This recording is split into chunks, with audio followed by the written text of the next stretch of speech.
യാതൊരു ഔഷധങ്ങളോ ചികിത്സയോ ഇല്ലാതെ പ്രമേഹം ബ്ലഡ് ഷുഗറെ നിയന്ത്രിച്ച് നിർത്താൻ സാധിക്കുക. എന്തൊരു നല്ല ആശയമല്ലേ. ആരംഭഘട്ടങ്ങളിലൊക്കെ ആണെങ്കിൽ ഇത് സാധിക്കും.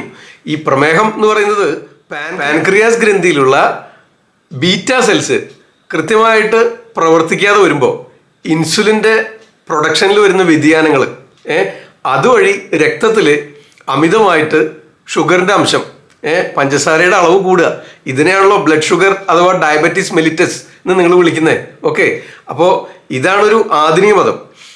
ആയുർവേദ രീതിയിൽ പറയുകയാണെങ്കിൽ ഇതിനൊരു 20 തരത്തിൽ തരംതിരിച്ചിരിക്കുക. അതായത് വാതികം, കഫജം, പൈത്തികം ഇങ്ങനെ ക്ലാസിഫൈ ചെയ്തിട്ട് 20 തരം പ്രമേഹം. ഓക്കെ, അപ്പോൾ ഇങ്ങനെ ആയുർവേദ കാഴ്ചപ്പാട്. അപ്പോൾ ആയുർവേദത്തിൽ എന്താ ചെയ്യുന്നത് വെച്ച് കഴിഞ്ഞാൽ വാതികമായിട്ടുള്ള ലക്ഷണങ്ങൾ, വാദം വർദ്ധിച്ചതിൻ്റെ ലക്ഷണങ്ങൾ പ്രകടിപ്പിക്കുന്ന പ്രമേഹ രോഗികളെ വാതാധികമായിട്ടുള്ള പ്രമേഹമായിട്ട് കണക്കാക്കി വാദശമനത്തിന് വേണ്ടതായ ഔഷധങ്ങൾ നിർദ്ദേശിക്കുന്നു, ജീവിത രീതികളും ഭക്ഷണങ്ങളും നിർദ്ദേശിക്കുന്നു. അങ്ങനെ വാതിക പ്രമേഹത്തെ നിയന്ത്രിച്ചു നിർത്തുന്നു.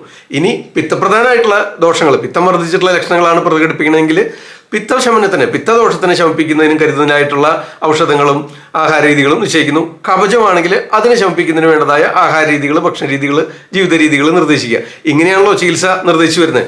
അപ്പോൾ ഈ പ്രമേഹ രോഗികൾക്ക് നമ്മൾ പൊതുവെ നോക്കുകയാണെങ്കിൽ ഒരു അലസത, മടി, ക്ഷീണം, തളർച്ച ഇതൊക്കെ ഇതിൻ്റെ ഭാഗമാണ് പ്രമേഹം വരുമ്പോഴേ. അതായത് ഒരു ശരീരത്തിലൊരു നൊലഞ്ഞ അവസ്ഥ, ക്ലേദം അമിതമായിട്ട് ഉൽപ്പാദിക്കുക, അത് മൂത്രത്തിൽ കൂടെ ഇങ്ങനെ സരിക്കുക. പ്രഹർഷേണ മേഹതി ഇത് പ്രമേഹ, ഇങ്ങനെയാണ് അതിൻ്റെ നിരുക്തി. ആ പ്രമേഹം എന്നുള്ള വാക്കിൻ്റെ ആചാര്യന്മാർ പറഞ്ഞു വെച്ചിട്ടുള്ളത്. അപ്പോൾ ഈ ശരീരത്തിൽ നിന്നുള്ള ക്ലേദം, ആ നുലവ് ഇങ്ങനെ മൂത്രം വഴി അമിതമായിട്ട് പുറത്തേക്ക് സരിക്കുക, ഒഴുകുക, നഷ്ടപ്പെടുക ശരീരത്തിൽ നിന്ന്. ഇതാണ് പ്രമേഹത്തിൽ സംഭവിക്കണമെന്ന് ആയുർവേദ ആചാര്യന്മാരും പറഞ്ഞു വെച്ചിരിക്കുന്നു. അപ്പോൾ ഇതിനെ നമുക്ക് ക്രമപ്പെടുത്തുന്നതിനായിട്ട് ആരംഭഘട്ടത്തിലൊക്കെ ആണെങ്കിൽ ഒരുപാട് പഴകി ഒത്തിരി വാതാധികമായ അവസ്ഥയിലേക്ക് എത്തുകയാണെങ്കിൽ നമുക്ക് പൂർണ്ണമായിട്ട് സുഖപ്പെടുത്താൻ സാധിക്കില്ല.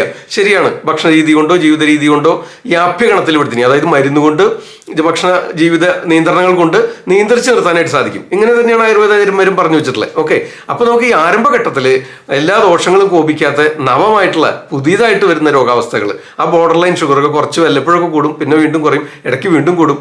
അങ്ങനെയൊക്കെയുള്ള അവസ്ഥയിൽ നിങ്ങൾ കൃത്യമായിട്ടുള്ള ഭക്ഷണ നിയന്ത്രണം, കൃത്യമായിട്ടുള്ള വ്യായാമങ്ങൾ ഇതൊക്കെ ശീലിച്ചു കഴിഞ്ഞാൽ യാതൊരു ചികിത്സകളോ യാതൊരു ഗുളികളോ ഇല്ലാതെ നിയന്ത്രിച്ച് നിർത്താനായിട്ട് സാധിക്കുന്നുണ്ട്. ഓക്കെ, അപ്പോൾ അതിനുള്ള ചില വിദ്യകളാണ് ഇന്നത്തെ വീഡിയോയിൽ പറയുന്ന. വീഡിയോ സ്കിപ്പ് ചെയ്യാതെ അവസാനം വരെ കണ്ടു കഴിഞ്ഞാൽ നിങ്ങൾക്ക് കൃത്യമായിട്ട് മനസ്സിലാക്കാം. ഞാൻ ഡോക്ടർ സേവിയർ. അപ്പോൾ നമുക്ക് കാര്യത്തിലേക്ക് കിടക്കാം. അപ്പോൾ അതായത് ഈ അമിതമായിട്ട് രക്തത്തിലേക്ക് വരുന്ന പഞ്ചസാരയുടെ അംശത്തിനെ നമുക്ക് ദ്രവിപ്പിച്ച് കളയണം, വിയർപ്പിച്ച് കളയണം. അങ്ങനെയാണെങ്കിൽ ഈ ഷുഗറിൻ്റെ അംശം രക്തത്തിലില്ലാതെ വന്നു കഴിഞ്ഞാൽ പ്രശ്നങ്ങളൊന്നുമില്ലോ. അപ്പോൾ അതിനായിട്ട് ചെയ്യേണ്ട സംഗതികളാണ് ഇന്ന് പറയാൻ പോകുന്നത്. ഓക്കെ, അപ്പോൾ ശ്രദ്ധിച്ച് കേൾക്കണം കേട്ടോ. അപ്പോൾ നമുക്കിത് ഷുഗർ കൂടിക്കഴിയുമ്പോൾ നമുക്ക് ഈ തന്ത്ര, നിദ്ര, അതായത് ക്ഷീണവും തളർച്ചയൊക്കെ ഉണ്ടാവുക എന്നുള്ളൊരു പൊതുവെയുള്ള സംഗതിയാണ്. അപ്പോൾ ഇത് ഒരുപാട് വർദ്ധിച്ചു കഴിയുമ്പോൾ ഈ കാലുകളിലൊക്കെ മരപ്പ്, എന്താ വെച്ച് കഴിഞ്ഞാൽ ഡയബറ്റിക് ന്യൂറോപ്പതി എന്ന് വിളിക്കും നിങ്ങൾ. അതായത് ഒരുപാട് കാലം പ്രമേഹം, നിങ്ങളോട് ചോദിച്ചു കഴിഞ്ഞാൽ പ്രമേഹമൊന്നുമില്ല എന്നാണ് പറയുക. പക്ഷേ നിങ്ങൾ വീട്ടിൽ ചെന്ന് കഴിഞ്ഞിട്ട് പരിശോധന സമയത്തൊക്കെ ചോദിക്കുമ്പോൾ പ്രമേഹം ഉണ്ടോ എന്ന് ചോദിച്ചാൽ പ്രമേഹം ഇല്ല പറയും. പക്ഷെ മരുന്നുകളൊക്കെ നിശ്ചയിച്ച് വീട്ടിൽ ചെന്ന് കഴിഞ്ഞിട്ട് പറയും, ഡോക്ടറെ 3 നേരം ഇൻസുലിൻ എടുക്കുന്നുണ്ട്, അത് കൂട്ടണോ കുറയ്ക്കണോ, അത് ഇതിൻ്റെ കൂടെ പ്രശ്നമുണ്ടോ, ഇത്തരം ചോദ്യങ്ങളൊക്കെ കുടുംബത്തിൽ ചെന്നിട്ടാണ് ചോദിക്കുക അല്ലേ. അപ്പോൾ അതുകൊണ്ട് ഞാനിപ്പോൾ വിധം മാറ്റി, ഞാൻ എന്താ ചോദിക്കുക അറിയോ, പ്രമേഹത്തിന് എന്തെങ്കിലും മരുന്നുകൾ കഴിക്കുന്നുണ്ടോ എന്ന് ചോദിക്കും, അതല്ലെങ്കിൽ പ്രമേഹത്തിന് ഇൻസുലിൻ എടുക്കുന്നുണ്ടോ എന്ന് ചോദിക്കും. എന്നാലേ കൃത്യമായിട്ട് കിട്ടുള്ളൂ. പ്രമേഹം ഉണ്ടോ എന്ന് ചോദിച്ചാൽ പ്രമേഹം ഇല്ലേ പറയും. എന്താണെന്ന് വെച്ച് കഴിഞ്ഞാൽ പ്രമേഹം 100-110 ആയിരിക്കും, ടെസ്റ്റ് റിപ്പോർട്ടും അങ്ങനെ ആയിരിക്കും. അതായത് നല്ല പൊരി വെയിലത്ത് നിങ്ങൾ കൂളിംഗ് ഗ്ലാസ് വെച്ചിട്ടേ ഒരു മഴക്കാറുണ്ടോ എന്ന് ചോദിച്ചാൽ മഴക്കാറുണ്ട് എന്ന് പറയാം. ആ പരിപാടിയാണ് നടക്കുന്നത്. അപ്പോൾ അതുകൊണ്ട് നമ്മൾ എന്താ ചെയ്യുക വെച്ച് കഴിഞ്ഞാൽ പ്രമേഹത്തിന് മരുന്നുകൾ കഴിക്കുന്നുണ്ടോ, ഇൻസുലിൻ എടുക്കുന്നുണ്ടോ എന്ന് ചോദിക്കുമ്പോൾ കൃത്യമായിട്ട് കിട്ടും. ഓക്കെ, അപ്പോൾ ഇത്തരക്കാർക്ക് ഈ വളരെ വർഷങ്ങളായിട്ട് ഷുഗറൊക്കെ നിലനിൽക്കുന്നുണ്ട്. അതിപ്പോൾ അത്ര ഗുരുതരമായിട്ട് വേണമെന്നില്ല, പക്ഷേ ദീർഘകാലം നിലനിൽക്കുന്നുണ്ടെങ്കിൽ അതായത് വാധികമാവുകയാണ് രോഗാവസ്ഥ. ഏത് രോഗത്തിൻ്റെയും ആരംഭഘട്ടത്തിൽ ആമാവസ്ഥയും കഫത്തിനും ആയിരിക്കും പ്രാധാന്യം. പിന്നീട് അത് പഴകി വരും തോറും വാദത്തിനാണ് പ്രാധാന്യം. അപ്പോൾ വാദം വർദ്ധിക്കും തോറും ഈ ഞരമ്പുകളിലേക്കൊക്കെയുള്ള സപ്ലൈ കുറയും. ഞരമ്പുകളിലൊക്കെ ഒരുതരം ചെതല് പിടിക്കുക, തുരുമ്പ് പിടിച്ച പോലത്തെ അവസ്ഥ, മനസ്സിലായോ? അപ്പോൾ അതിലേക്കുള്ള നെർവ് സപ്ലൈ, ബ്രെയിനിലുള്ള സിഗ്നലുകൾ, ആ ഇലക്ട്രിക് വേവ്സ് തന്നെയാണ് അതങ്ങോട്ട് ആ എൻ പാർട്ടിലേക്ക്, നമ്മുടെ കൈവിരലുകളിലേക്കും കാൽവിരലുകളിലേക്കൊക്കെ എത്താതെ വരിക, എത്താനൊരു ഡിലേ അനുഭവപ്പെടുക. അങ്ങനെയാണ് ഈ തരിപ്പും മരവിപ്പൊക്കെ അനുഭവപ്പെടുന്നത്. അതുകൊണ്ടാണ് ഈ ഡയബറ്റിക് ന്യൂറോപ്പതി എന്ന് വിളിക്കുന്നത്. ഇതുപോലെ സമാനമായ ചില സംഗതികൾക്കാണ്. അതുപോലെ തന്നെയാണ് ആയുർവേദത്തിൽ വാതാധികമായിട്ടുള്ള പ്രമേഹമായിട്ട് കണക്കാക്കുന്നത്. അപ്പോൾ വാധികമായാൽ അത് അസാധ്യമായി, മനസ്സിലായോ? അപ്പോൾ ആ സ്റ്റേജിലേക്ക് എത്താതെ മെയിൻറ്റെയിൻ ചെയ്യുന്നതിന്, നിയന്ത്രിച്ച് നിർത്തുന്നതിന് ചില ഭക്ഷണ രീതികൾ, ജീവിത രീതികളിൽ ചില പൊടിക്കൈകൾ നിങ്ങൾക്ക് പ്രയോഗിച്ച് നോക്കാവുന്നതാണ്. ഓക്കെ, അപ്പോൾ അതിന് നമുക്ക് എന്താ സംഭവിക്കുന്നത് വെച്ച് കഴിഞ്ഞാൽ ഈ അമിതമായിട്ട് രക്തത്തിൽ അടങ്ങിയിട്ടുള്ള പഞ്ചസാരയെ നമുക്ക് നിർവീര്യമാക്കി കളയണം, ലയിപ്പിച്ച് കളയണം. അതിനായിട്ട് എന്താ ചെയ്യേണ്ടതെന്ന് വെച്ചാൽ, അപ്പോൾ സ്വതവേ ഇത്തരക്കാർക്ക് ഈ തളർച്ചയും ആലസ്യമൊക്കെ കാരണം ഒരു മന്ദതയും മന്ദിപ്പും കാരണം എപ്പോഴും ഒരിടത്ത് ഇരിക്കുക, ഒരിക്കലും പണയം വെച്ചാൽ പോലെ എവിടെയെങ്കിലും കൊണ്ടുവച്ചാൽ അവിടെ ഇരുന്നു, ഇവിടെ വെച്ചാൽ അവിടെ ഇരുന്നു, അവിടെ കിടത്തി അവിടെ കിടന്നു, അങ്ങനത്തെ ഒരു സ്ലോനെസ്. പലരും ഇത് അറിയുന്നുണ്ടാവില്ല കേട്ടോ, പല ജീവിത തിരക്കുകളിലും വിട്ട് പാഞ്ഞ് നടക്കുന്നതുകൊണ്ട് നിങ്ങളത് ശ്രദ്ധിക്കപ്പെടുന്നുണ്ടാവില്ല. എന്നാൽ സ്വസ്ഥമായിട്ടൊക്കെ ഇരിക്കുന്നവർ, അവർക്ക് എന്ത് ഉണർവും ഉന്മേഷത്തോടു കൂടെ പ്രവർത്തിച്ചിരുന്നവരാണെങ്കിലും ഒരു സമയം കഴിയുമ്പോൾ പിന്നെ അവർ അവിടെ കിടക്കുക, ഭക്ഷണം കഴിക്കുക, അത് കഴിഞ്ഞാൽ കിടന്നുറങ്ങുക, നല്ല വിശ്രമിക്കുക, സുഖമായിട്ട് അങ്ങനെ ഇരിക്കുക, ഇതിന് താല്പര്യം കാണിക്കും. അപ്പോൾ ഈ മന്ദത പിന്നെയും കൂടും, മനസ്സിലായോ?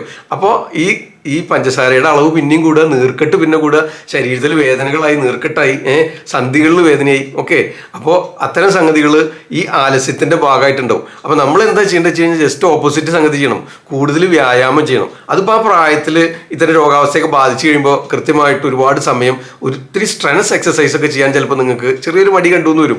അത് ഈ രോഗത്തിന്റെ ഭാഗമാണ്, പ്രായാധിക്യം കൊണ്ട് മാത്രമല്ല എന്നർത്ഥം. അപ്പോൾ നമുക്ക് ചെയ്യാവുന്ന സംഗതി എന്താണെന്ന് വെച്ച് കഴിഞ്ഞാൽ നിങ്ങൾ പ്രത്യേകം ശ്രദ്ധിക്കുക. അതായത് നമ്മുടെ ഓരോ സന്ധികൾക്കും മൂവ്മെന്റ് കൊടുക്കുക.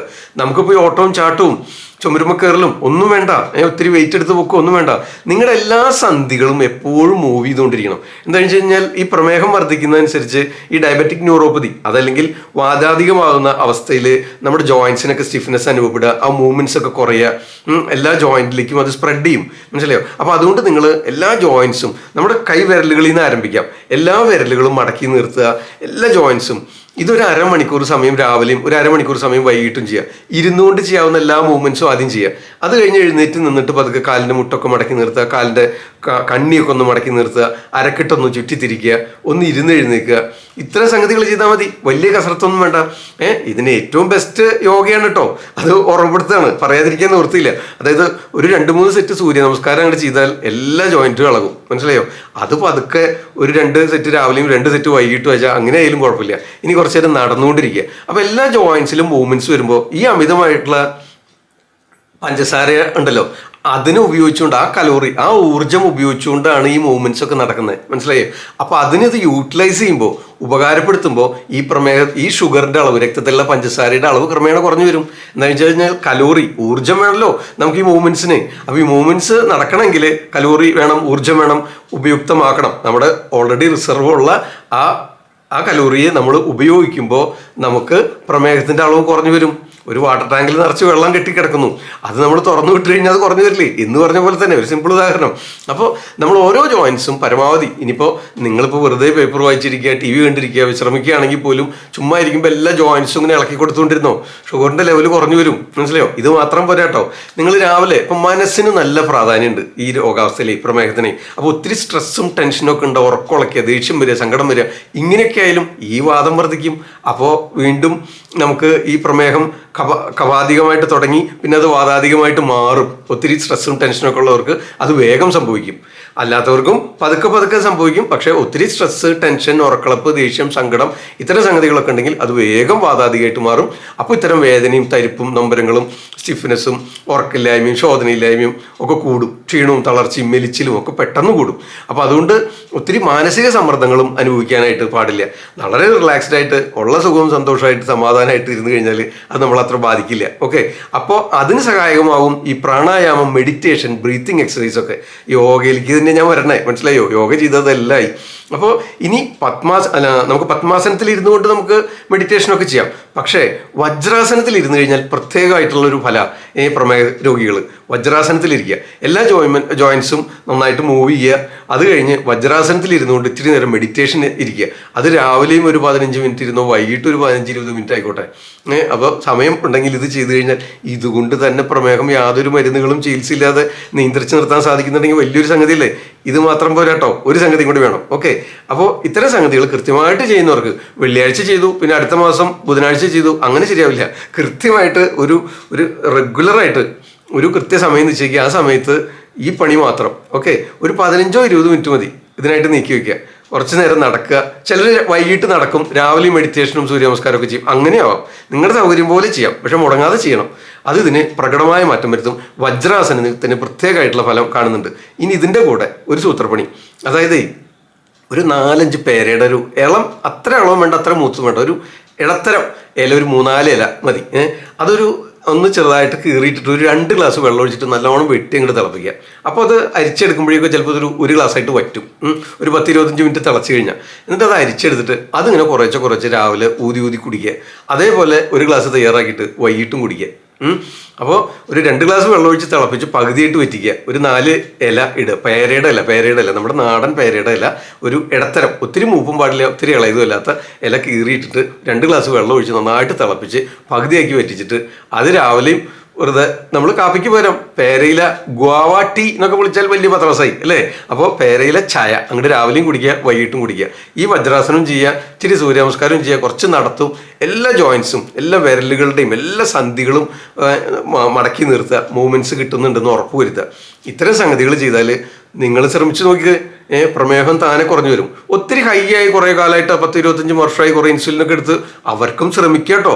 ഇതിന് ഫലം ഉണ്ടാവാണ്ടിരിക്കൊന്നുമില്ല. പക്ഷെ തുടക്കകാലമൊക്കെ ആണെങ്കിൽ ഇതുകൊണ്ട് മാത്രം തന്നെ നിയന്ത്രിച്ച് നിർത്താനായിട്ട് സാധിക്കും. ഓക്കെ, ഇനിയിപ്പോൾ ഇത് കുറച്ച് കുറഞ്ഞു തുടങ്ങുമ്പോൾ അപ്പോൾ സംശയം വരും. എന്ത് സംശയം? ഈ വജ്രാസനത്തിന് സൈഡ് എഫക്റ്റ് ഉണ്ടോ, പേരയിലേക്ക് സൈഡ് എഫക്റ്റ് ഉണ്ടോ എന്നൊക്കെ സംശയം വരാം. അപ്പോൾ അങ്ങനെ സംശയം വരാൻ പോകണ്ടെങ്കിൽ നിങ്ങൾ സംശയം നിവൃത്തിക്കൊന്നും നടക്കണ്ട, ഇതാ നിർത്തി മറ്റേ ഗുളിക കഴിച്ചോ. മനസ്സിലായില്ലേ? അപ്പോൾ അതും കുഴപ്പമില്ല. അതാ പറഞ്ഞ ചിലവർക്ക് ശരിയാവുന്നില്ല എന്ന് നമ്മുടെ മറ്റേ പയ്യൻ പറഞ്ഞ ഓർമ്മയില്ലേ? അപ്പോൾ അങ്ങനെയുണ്ട്, ചെതാ നിർത്തി ഗുളിയെ തുടങ്ങിക്കോ. മനസ്സിലായോ? അതല്ല, ഇത് തന്നെ ഇഷ്ടമാണ്, സന്തോഷമാണ്, സുഖമാണ്, വളരെ ലൈറ്റ്നെസ്സും എനർജിയും ഒക്കെ തോന്നുന്നുണ്ട്, ഒരു ക്ഷീണവും ഇല്ല. നമ്മുടെ മുറ്റത്ത് നിന്നൊക്കെ ഒരു 4 ഇല പറിച്ച് വൈകിട്ടും രാവിലെയും ഇച്ചിരി കാപ്പി ഉണ്ടാക്കി തിളപ്പിച്ച് കുടിച്ച് ഇത്തിരി വ്യായാമം ചെയ്ത പ്രമേഹം നിയന്ത്രിച്ച് നിർത്താൻ പറ്റുന്നുള്ളതുകൊണ്ട് നല്ല ബോധ്യമായിട്ട് നല്ല സന്തോഷമായിട്ടുള്ള ഒരു തൃപ്തി ഉണ്ടെങ്കിൽ ഇதை തുടർന്നോ. അപ്പോൾ അതുകൊണ്ട് തന്നെ നമുക്ക് നല്ല ആശ്വാസം കിട്ടും.